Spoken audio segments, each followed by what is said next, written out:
지난주에 살펴본 것처럼 지금 바울은 그 혈통적인 이스라엘 민족이라고 해서 자동적으로 택함 받는 게 그게 아니더라.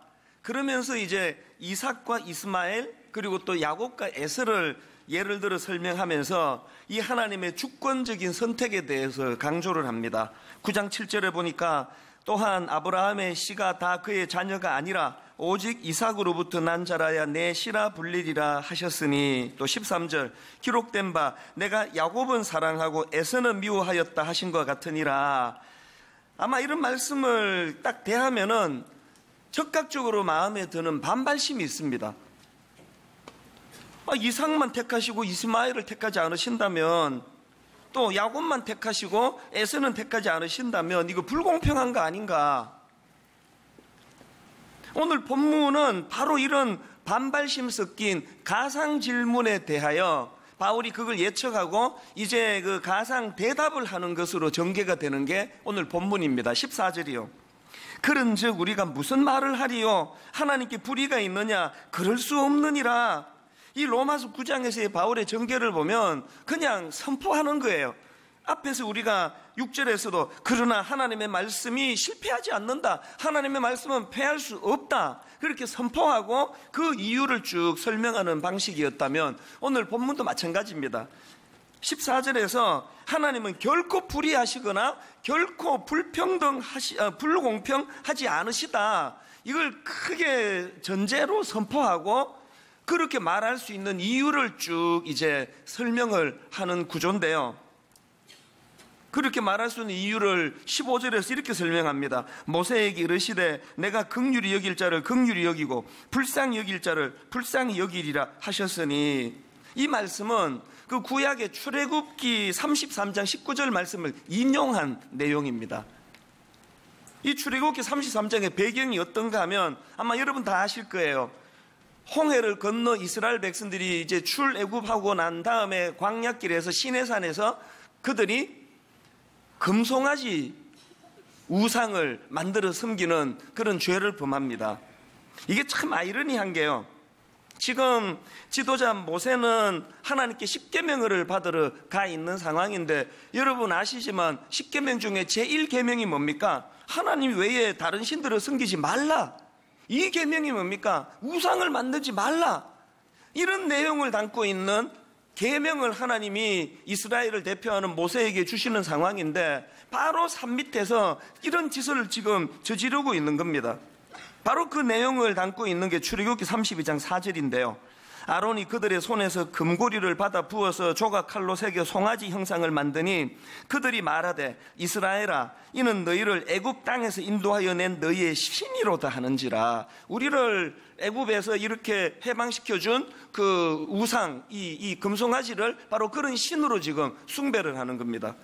그리고 6절에도 보면은 이튿날에 그들이 일찍 일어나 번제를 드리며 화목제를 드리고 백성이 앉아서 먹고 마시며 일어나서 뛰놀더라. 여기 나오는 이 뛰놀더라라는 저 표현은요, 바이블 키워드라는 해설서에 보니까 그 당시 이교회의 숭배의식에서 흔히 볼 수 있는 성적으로 난잡한 상태, 어떤 상황인지 짐작이 가시죠. 지금 하나님께서는 이미 모세를 통해서 하나님 명령에 복종하면 복을 받을 것이요, 하나님 말씀에 불순종하면 징벌을 당할 것이라고 말씀하시는데, 이미 주셨는데 백성들이 그거에 대하여 정면으로 지금 하나님께 도전하고 있는 거예요. 당신만이 왜 신이냐. 그래서 이제 이 하나님께서 진노하십니다. 출애굽기 32장 10절 내가 그들에게 진노하여 그들을 진멸하고 너를 큰 나라가 되게 하리라. 이런 상황에서 유명한 모세의 중보기도가 등장을 하는 거 아닙니까? 그래서 이제 모세가 간절하게 자기 민족을 위하여 중보하는 기도를 하나님 들으시고, 그때 주신 말씀이 오늘 본문에서 바울이 인용한 출애굽기 33장 19절입니다. 여호와께서 이르시되 내가 내 모든 선한 것을 내 앞으로 지나가게 하고 여호와의 이름을 내 앞에 선포하리라. 그 다음에 나는 은혜 베풀 자에게 은혜를 베풀고 긍휼히 여길 자에게 긍휼을 베푸느니라. 이게 15절에서 바울이 그대로 따온 내용 아닙니까? 자, 그러니까 지금 그 가상 질문, 사람들이 그 하나님을 오해해가지고 하나님이 누구는 택하고 누구는 택하지 않는 그런 하나님이라면 하나님이 불공평한 거 아니냐? 이거에 대하여 바울이 지금 설명하는 거예요. 무슨 논리인지 아시겠죠? 당신들 말대로 둘 다 택함 받아 자격이 있는 사람인데 그 중에 하나만 택하고 하나는 버리셨다면 당신들 말이 맞다. 그러나 금송아지 사건을 통해서 모두가 다 하나님 앞에 징벌을 받아서 하나님이 그들을 건져주지 않으신다 해도 아무도 할 말이 없는 상황에서 하나님의 특별한 은혜가 임해서 그들 중에 일부를 구원해 주셨다면 이걸 가지고 불공평하다고 말할 수 있느냐? 그 논리예요. 제가 쉽게 설명을 드릴게요. 지난주에도 제가 우리 강아지 이야기를 예를 들었는데요. 사실대로 말해가지고 우리 집 강아지는 저같이 너무나 좋은 주인을 만났기 때문에 세상 말로 개팔자가 상팔자가 된 케이스예요. 하여튼 우리 5 식구 중에서 제가 제일 인자하고 또 어진 주인이란 걸 얘가 이미 알기 때문에요. 아침에 자다가도 제가 이렇게 식탁에 딱 앉으면 타타타타 뛰어와요. 그리고 옆에 있는 식탁으로 뛰어 올라와요. 그러면 제가 아침을 먹으면서 이 강아지에게 해롭지 않은 그 소금기가 없는 이런 건 골라가지고 저도 먹고 걔도 먹이고 이렇게 하는데요. 삼겹살을 굽잖아요. 그러면은 이제 그 이 귀한 강아지가 그 피게 덩어리 이런 거 먹으면 그 콜레스테롤하고 안 좋잖아요.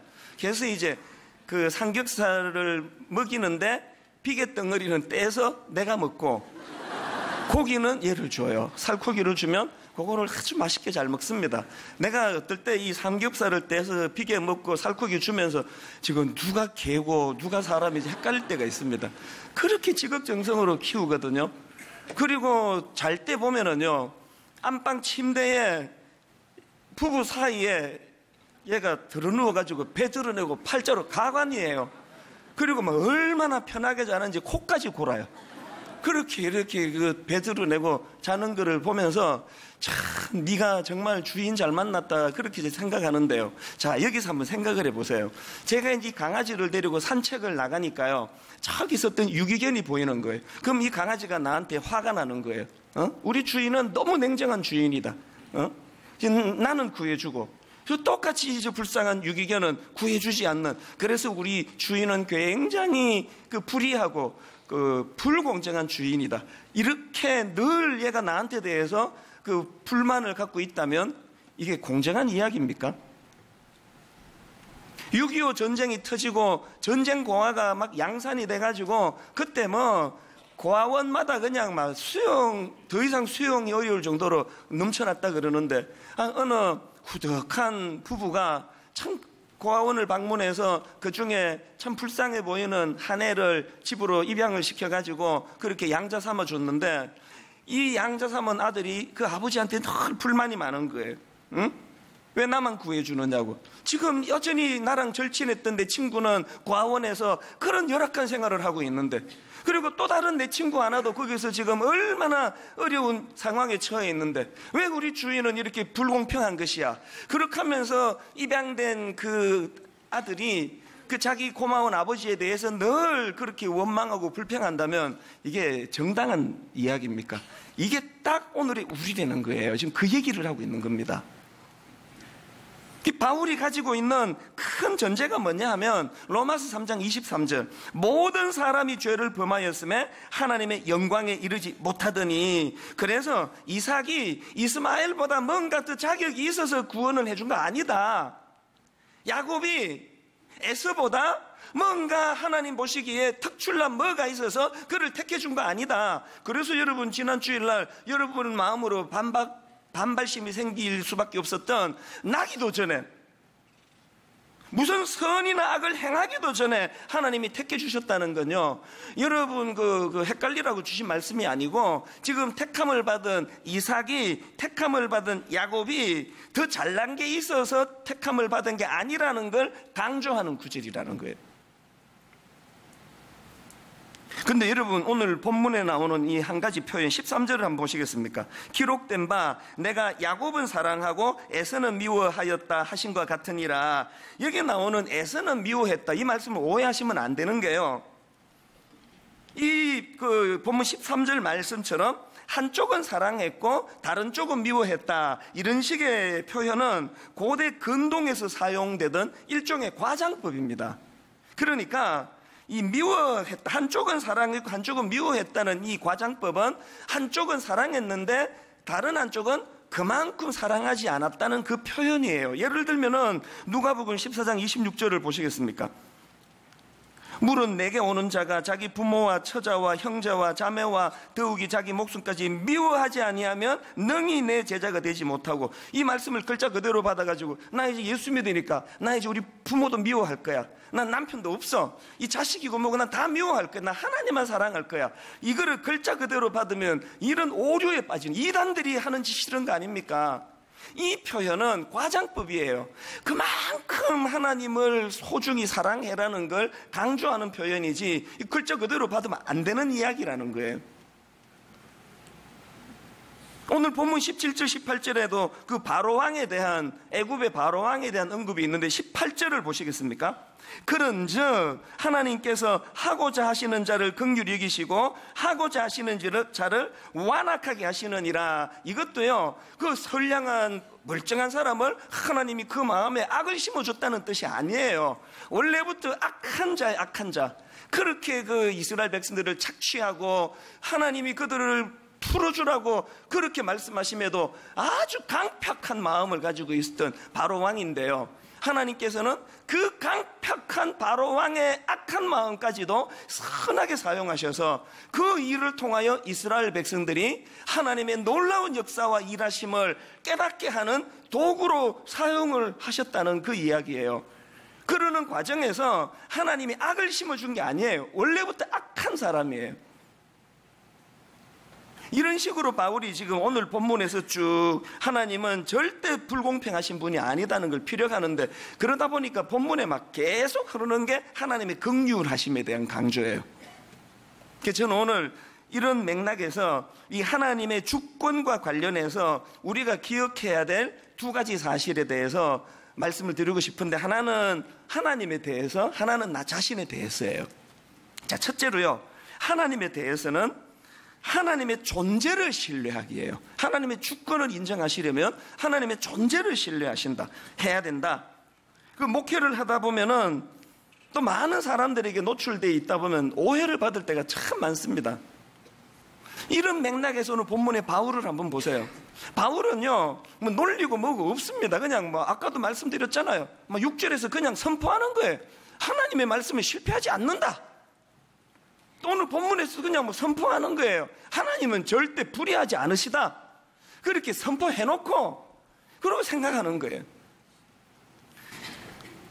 바울도 인간인데 그런 누구나 다 오해할 수 있는 말씀을 접하면서 바울은 어떻게 이렇게 선포가 가능한가? 제가 내린 결론은 딱 하나예요. 바울은요, 다메섹 도상에서 주님을 만난 이후로 수많은 일들을 겪으면서 하나님의 존재를 신뢰하게 된 거예요. 그 하나님의 존재를 신뢰하니까 사람들이 몰라서 오해하는 이런 것들에 대해서도 생각의 여지 없이 우리 하나님은 그런 분 아니다. 여러분의 신앙 단계는 어느 단계쯤 와 계세요? 여러분이 하나님의 존재를 신뢰하는 이 바울의 단계까지 가시려면요, 우리도 바울처럼 삶 속에서 하나님과의 신뢰를 많이 쌓는 일들을 경험하셔야 됩니다. 예를 들면 이런 거예요. 사도행전 16장에 보면은 바울이 자기 동역자 실라와 더불어 가지고 이제 빌립보에 가서 복음을 전하는데요, 사실 원래 그들이 그쪽으로 가려고 했던 게 아니에요. 원래는 이 비두니아라는 지역으로 가려고 했는데 성령님이 못 가게 막으신 거예요. 그래서 그들이 계획을 바꾸어 가지고 이제 마게도냐로 향했는데 그 첫 관문이 빌립보예요. 그런데 자기들은 이쪽으로 가고 싶었는데 하나님이 막아서 일로 갔던 첫 관문에서 문제를 만나는 거예요. 엄청 두들겨 맞고 고난을 받고 그 감옥에 갇히는 가슴 아픈 일을 당합니다. 자, 사도행전 16장 22절부터 24절이 그 내용인데요, 세 번역으로 보십시오. 무리가 그들을 공격하는데 합세하였다. 그러자 치안관들은 바울과 실라의 옷을 찢어 벗기고 그들을 매로 치라고 명령하였다. 그래서 이 명령을 받은 부하들이 그들에게 매질을 많이 한 후에 감옥에 가두고 간수에게 그들을 단단히 지키라고 명령하였다. 간수는 이런 명령을 받고 그들을 깊은 감방에 가두고서 그들의 발에 착고를 단단히 채웠다. 어떤 상황인지 아시겠죠? 이게 말입니다. 하나님이 너 빌립보 지옥으로는 가지 마라 그랬는데 불순종하고 우겨서 이런 일을 만나면 그게 승복이 되잖아요. 그때 그 말씀을 들을 걸. 이건 반대예요. 내 이럴 것 같아서 이쪽에 안 가려고 그랬는데, 여러분 같으면은, 또 저 같으면은 감옥에서 밤새 원망했을 것 같아요. 도대체 내가 이래서 안 가려고 했는데. 그 사춘기 애들을 키우면서 부모가 제일 두려운 게 그거 아닙니까? 뭐를 막 부모가 그냥 강요해가지고 했는데 그게 잘 안 되면 이것들이 죽을 때까지 원망하거든요. 엄마 때문에 이렇게 됐다고 막 그러면서 원망을 하는 그런 상황이 지금 주어졌는데, 놀랍게도 그날 밤에 바울과 실라가 감옥에서 보인 태도가 어떤지 아십니까? 사도행전 16장 25절을 보십시오. 한밤중에 바울과 실라가 기도하고 하나님을 찬송하며, 이게 어떻게 된 일이에요? 하나님 때문에 난 저리로 가려고 그랬는데 이리로 보내시는 바람에 내가 이렇게 됐다고 그러면서 막 원망할 줄 알았는데요, 하나님은 밤중에 뭘 찬송했는지 좀 이해가 안 돼요. 살살 때리게 해주셔서 감사합니다라고 감사했는지, 죽지는 않아서 감사했는지 모르지만 그날 밤에 뭔 제목을 가지고 감사했는데, 여러분 저 사도행전 16장의 사건 다 아시죠? 저 감사로 말미암아서 하나님의 역사가 일어나고, 간수, 그 바울과 실라를 지키던 간수뿐만이 아니고 그 가족들까지 구원을 받는 역사가, 사건이 일어난단 말이에요. 바울의 삶 속에서 이런 것들이 자꾸 쌓이다 보니까 어떤 길로 인도하시든지 간에 하나님에 대한 승복이 나오고 그것이 신뢰가 되더라는 거예요. 제가 우리 젊은 목사님들한테 항상 하는 얘기가 그거예요. 처음에 당회할 때 장로님들 의견은 이러시고 내 의견은 저럴 때 항상 하나님이 인도하시는 의견을 내서 장로님들이 한번 양보해서 담임 목사가 원하는 쪽으로 해봤더니 자기들 생각보다 더 좋은 결과가 나타나네. 또 한 달 뒤에 또 더 좋은 결과가 나타나네. 이런 일이 몇 번만 반복되면은 장로님들은 담임 목사를 엄청 신뢰하게 되고 그때부터는 목회가 편해진다. 그런 이야기를 제가 종종 드리거든요. 바울과 실라가 머리로는 이해가 안 되는 그 상황에서도 하나님의 존재를 신뢰해서 그분을 찬양했더니 이런 아름다운 열매가 맺어지는 결과가 반복되니까, 저는 오늘 여기 예배 드리는 우리 교회 모든 성도님들이 성경을 하나님의 말씀으로 온전히 믿을 수 있기까지 여러분 삶 속에서 하나님을 신뢰할 수 있는 많은 일들이 경험되기를 바랍니다. 그러려면 어떻게 해야 될까요? 내 머리로는 이해가 안 돼도 수용하고 하나님을 찬양하는 것. 그날 밤에 바울과 실라가 하나님을 향하여 원망과 분노를 쏟아놓았으면 그 감옥에서 아무런 일도 안 일어났을 거예요. 하나님께 승복하고 하나님의 말씀에 신뢰하면서 하나님의 주권을 인정해 드릴 때 우리 인생에도 기적 같은 일들이 일어날 줄로 믿습니다. 그런가 하면 두 번째로 하나님의 주권과 관련해서 기억해야 되는 게 뭐냐? 이번엔 나 자신에 대해서예요. 나 자신에 대해서는 은혜에 대한 감격을 회복하셔야 됩니다. 제가 서두에 우리 집 강아지 또 그 6.25 전쟁 고아 그런 말씀들을 다 드리지 않았습니까? 고신대 우병훈 교수가 쓴 아티클에 보니까 그 헤르만 바빙크의 개혁 교의안 2권에 나오는 내용을 인용을 하는 걸 봤는데 한번 내용을 들어보십시오. 예정은 하나님 자신의 사랑에서 나왔습니다. 만일 예정이 정의와 공로에 기초했다면 모든 사람이 구원받을 수 없었을 것입니다.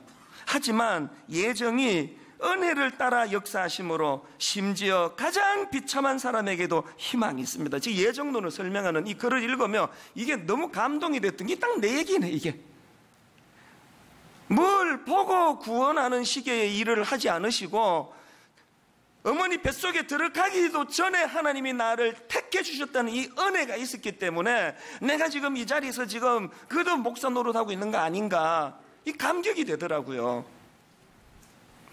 여러분에게 이 감격이 있습니까? 지금 우리같이 자격 없는 것들을 부여해 주시고 택해 주시는 것 때문에 하나님이 무자비하다고 불공평하다고 오해를 받아가시면서까지 우리를 선택해 주신 그 은혜에 대한 감격이요, 우리가 바울에게서 배워야 되는 게 바로 이 모습이에요. 어제부터 지금 우리가 하고 있는 그 큐티가 이제 갈라디아서로 이제 들어가지 않습니까? 제가 어제 아침에 갈라디아서를 이제 1장을 제가 묵상을 하는데 보니까요, 갈라디아서 서두에 바울이 이렇게 선포합니다. 1장 1절. 사람들에게서 난 것도 아니요, 사람으로 말미암은 것도 아니요, 오직 예수 그리스도와 그를 죽은 자 가운데 살리신 하나님 아버지께로 말미암은 사도된 나 바울은. 얼마나 당당합니까? 얼마나 감격이 묻어 있습니까?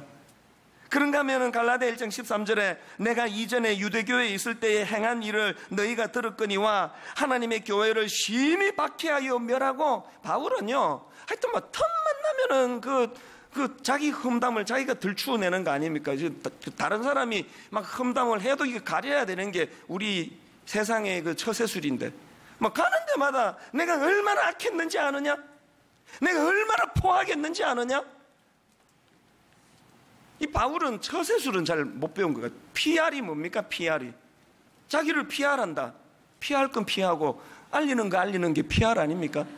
바울은 막 자기 약점을 막 다 드러내는 게 왜 이렇게 자기의 그 포악한 옛날을 자꾸 그 들추어내는 겁니까? 왜 그렇다고요? 자기의 그 자격 없음이 드러나면 드러날수록 이런 자조차도 택해 주시는 하나님의 택하심의 은혜가 부각이 되거든요. 이것이 드러나거든요. 제가 이 예를 내가 들까 말까 내가 그저께부터 계속 갈등하다가 들기로 했는데요. 무슨 얘기인가 하면은 그 옛날 어른들이 이제 막 이 은혜의 감격이 막 넘칠 때 그 철학기도 같은 데 보면은 막 기쁨에 못 이겨서 찬양할 때 보면은 이 어른들의 박수가 이제 이 해병대 박수가 여기서 나온 것 같아. 마음에 가득한 의심을 깨치고 지극히 화평한 마음으로. 이걸 할까 말까 한 건 아니고 그 다음입니다. 들어보세요. 그게 참 인상적이었어요. 할머니들이 그렇게 밤 늦게까지 손뼉을 치며 찬양하는데요, 방금 제가 불러드렸던 이 찬송가 257장은 그 중에 대표적인 찬양이에요. 마음에 가득한 의심을 깨치고 지극히 화평한 마음으로 찬송을 부르면 어린 양 예수의 그 피로 속죄함 얻었네. 2절도 참 가사가 감동적이. 금이나 은같이 없어질 보배로 속죄함 받은 것 아니요, 거룩한 하나님 어린 양 예수의 그 피로 속죄함 얻었네. 저한테 인상적인 게 3절이에요. 나 같은 죄인이 용서함 받아서 주 앞에 옳다함 얻으면 확실히 믿기는 어린 양 예수의 그 피로 속죄함 얻었네. 내가 할까 말까 망설인 게 이건데요, 제가 그 어릴 때 그 어떤 할머니 권사님 생각이 나는 거예요. 이분은요 이 3절을 가사를 개사를 하는데 이렇게 바꾸어서 부르시는데요, 나 같은 쌍년이 용서함 받아서 주 앞에 옳다함 얻으면.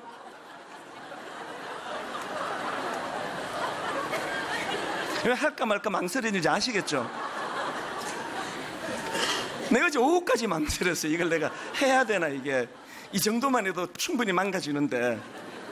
그래서 제가 쌍년 이거를요 사전으로 검색을 해봤습니다. 이게 과연 입에 담기 어려운 너무 저속하면 쓰면 안 되니까 제가 그 사전을 찾아보니까 쌍년을 이렇게 설명하더라고.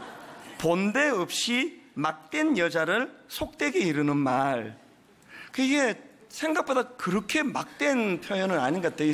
본데 없이 막된 여자를 속되게 이르는 걸 딴 사람한테 쓰면 이건 엄청난 치욕스러운 욕인데요, 자기가 지금 자기를 그렇게 묘사하잖아요. 그래서 이 설교를 준비하다가 그 할머니들 생각이 나는 거예요. 뭐 부흥회 때 강사님이 그렇게 뭐 가르쳐 주셨는지 어쨌는지 모르지만 자기를 그렇게까지 비하하면서 나 같은 뭐 그 시기가 용서 안 받아서 주 앞에 올라 2번 인용은 안 하고 싶습니다. 그게 막 아주 이 저질이야, 어떻게 이런 쌍욕을 써, 이런 느낌이 들지 않고요, 그 은혜에 대한 감격, 이만큼 자격 없는 나 같은 걸 어떤 은혜로 날 구원해 주셨는가, 그 어른들의 그 말로 다 할 수 없는 감격이 그 보릿고개 있고 경제적으로 죽을 것 같이 어렵고 한치 앞을 알 수 없는 그 삶 속에도 이 은혜에 대한 감격이 우리 어른들을 살게 만드는 원동력이 아니었을까. 마음이 뭉클해지는 거예요. 그러면서 어제 오후에 여러분 그 송명희 시인 아시잖아요. 제가 종종 인용해 드리는 중증 뇌성마비. 이 뇌성마비가 고통스러운 게요, 생각하는 기능은 그대로 살아있거든요. 몸을 사람이 안 움직이고 집에만 누워 있으면요, 자꾸 그 공상하게 되잖아요. 상상. 얼마나 힘드시겠어요. 그 누워 있으면서 몸을 못 가눌 때마다 왜 모든 사람들 사지 멀쩡하게 그렇게 만들어 놓고 나는 왜 이렇게 만들었냐고 원망이 나올 거 아닙니까? 하나님은 이렇게 왜 나를 비참하게 만들었냐고, 이런 하나님이 공평하냐고, 불공평한 거 아니냐고. 여러분, 그 뇌성마비 송명희 시인 같은 분이 하나님은 불공평하다고 원망하면 그건 이해가 돼요. 그 얼마든지 일리 있는 이야기 아닙니까?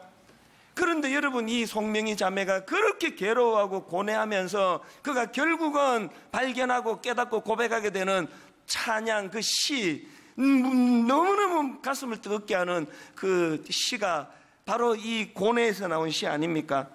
나 가진 재물 없으나, 나 남이 가진 지식 없으나, 나 남에게 있는 건강 있지 않으나, 나 남이 없는 것 있으니, 나 남이 못 본 것을 보았고, 나 남이 듣지 못한 음성 들었고, 나 남이 받지 못한 사랑받았고, 나 남이 모르는 것 깨달았네.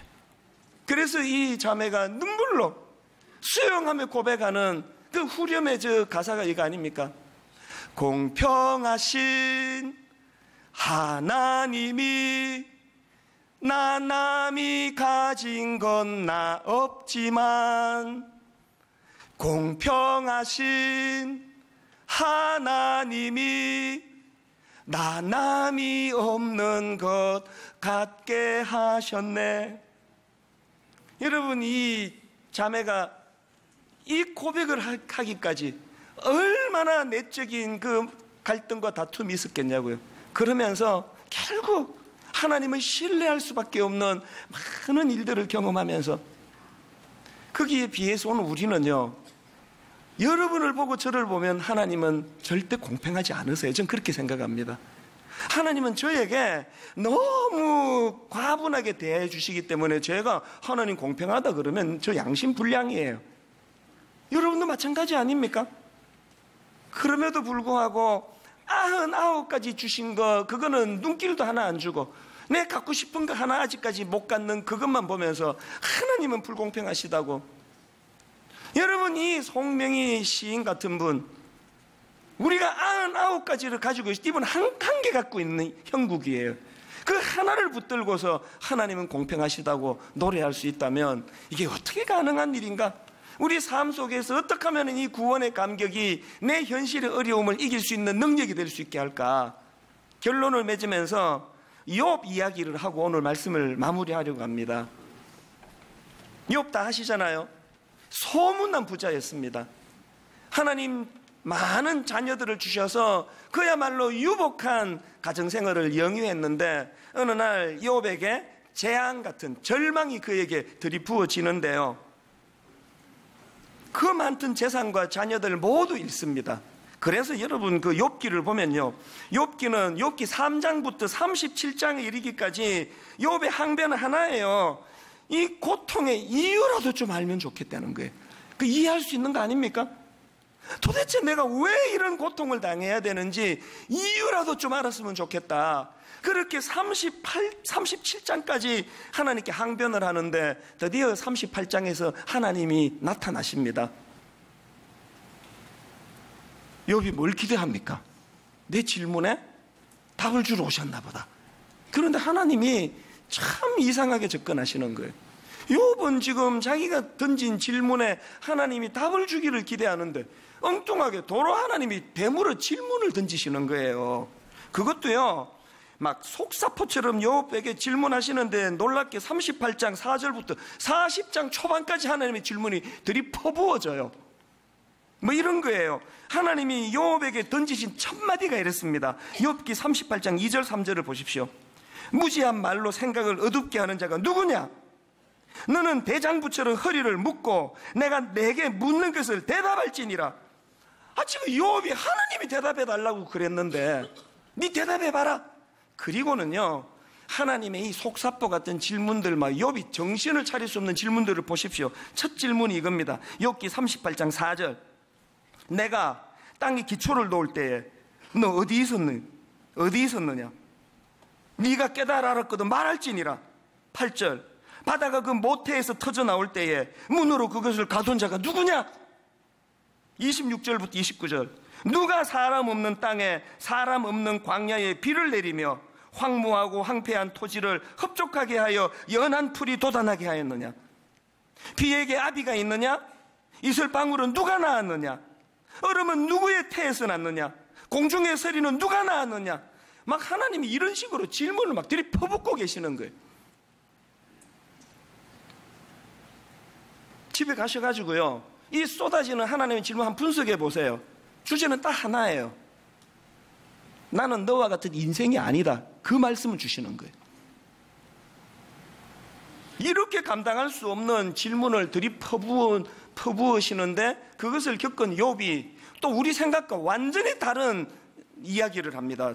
욥이 이렇게 말합니다. 욥기 42장 5절 6절. 그 퍼부어지는 질문을 다 듣고 나서요, 내가 주께 대하여 귀로 듣기만 하였사오나 이제는 눈으로 주를 배웁나이다.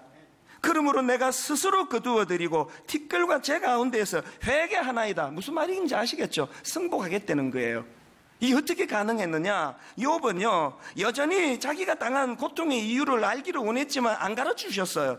욥은 여전히 내게 왜 이런 아픔이 찾아왔는지 여전히 몰라요. 그런데 자기가 원하는 시원한 답은 비록 얻지 못했지만 욥은 하나님의 그 자신의 그 준엄하심, 하나님의 그 거룩하심, 그 놀라운 하나님의 하나님 되심을 깨닫게 되니까 모든 문제가 다 해결이 되더라는 거예요. 비록 욥이 여전히 왜 내게 이런 아픔이 왔는지, 내 상황과 환경은 왜 이런 고통으로 몰려가는지 오리무중이지만, 그러나 이 모든 것을 주관하고 만드시는 하나님이 살아계시고 그 하나님이 내 아픔을 알고 계시다는 그 하나만으로 다 치유가 돼버리는 거예요. 저는 어제 오후에 이 대목에 와가지고 눈물이 나더라고요. 하나님, 우리 성도님들 중에 욥만큼은 아니라도 너무너무 인생에 힘든 짐을 지고 허덕거리는 분들이 참 많습니다. 갑자기 건강을 잃어버려 고통하는 성도도 있고, 물질을 욥처럼 그렇게 다 잃어버려 낙심하는 성도도 있고, 심지어는 자식을 잃고 고통하는 성도들이 너무너무 많은데, 얄팍한 목사 인간의 수준에서는 어떤 말로도 위로가 안 됩니다. 하나님이 욥에게 그렇게 하셨던 것처럼, 비록 우리 모두가 다 이 무거운 인생의 정답을 다 알고 살지는 못한다 할지라도 하나님 오늘도 이 역사를 주관하고 계시고, 그 하나님이 내 눈물, 내 아픔을 알고 계셨구나. 하나님이 이거 하나만으로도 충분한, 오늘 이렇게 아프고 저렇게 상한 우리 사랑하는 주님의 자녀들에게 하나님 이 깨달음의 은혜를 허락해 주시기를 원합니다. 먼지 같은 이 우주 앞에 먼지 같은 우리 이 존재가 우주를 창조하신 하나님을 다 알아서 믿을 수는 없지만, 다 납득이 되고 다 이해가 되고 그렇게 살아갈 수는 없지만, 창조주 되신 하나님이 여러분 삶 속에서 창조주 하나님에 대한 신뢰가 쌓여가 하나님의 주권을 인정해드리고 자격 없는 날 구원해 주신 그 은혜에 감사와 감격이 넘치는 그런 주님의 자녀들 되시기를 주님 이름으로 축복합니다. 우리 주 예수 그리스도의 은혜와 하나님 아버지의 다함없는 사랑과 성령님의 감동, 감화, 위로, 교통, 충만하심의 역사가 그 피로 속죄함 얻었네, 이 감격 마음에 품고 이번 한 주간 이 마음의 구원의 은혜의 감격이 한 주에 내 어려운 것들을 거뜬히 이겨낼 수 있는 능력이 됨을 확신하고 믿음을 가지고 달려가기로 다짐하는 모든 주의 자녀들 머리 위에 지금부터 영원토록 함께 하시기를 간절히 축원하옵나이다. 아멘.